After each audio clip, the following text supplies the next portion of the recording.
اب آئیے کہ جس طرح ایک بندہ آیا اور آ کر جو ہے اس نے نماز پڑھی اور نماز پڑھتے ہوئے اس نے ادب کو ملحوظ خاطر نہیں رکھا،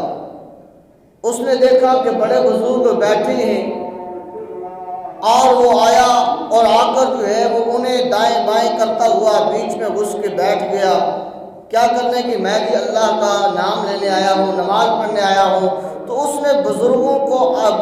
کے ادب کو ملحوظ خاطر نہیں رکھا۔ اب جس بندے نے بزرگوں کے ادب کو ملحوظ خاطر نہیں رکھا تو پھر اس کی عبادت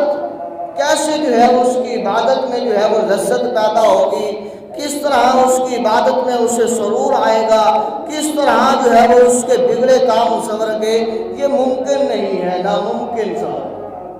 اس لیے جو بھی کام ہے اس میں ادب ضروری ہے۔ اب استاد کے سامنے جو بندہ بیٹھا ہے، اب استاد نے کوئی بات کی، اس بات کو روک دیا، ٹوک دیا کہ نہیں جی ایسے نہیں ہے، ایسے ہے، بلکہ ایسے نہیں ہے، ایسے ہے، تو پھر وہ بچہ وہ کامیاب نہیں ہوتا بلکہ وہ دھکے کھاتا پھرتا رہتا ہے، کبھی جو ہے وہ کسی منزل مقصود تک وہ بندہ وہ بچہ نہیں پہنچتا، کیونکہ اس نے ادب نہیں کیا۔ جس طرح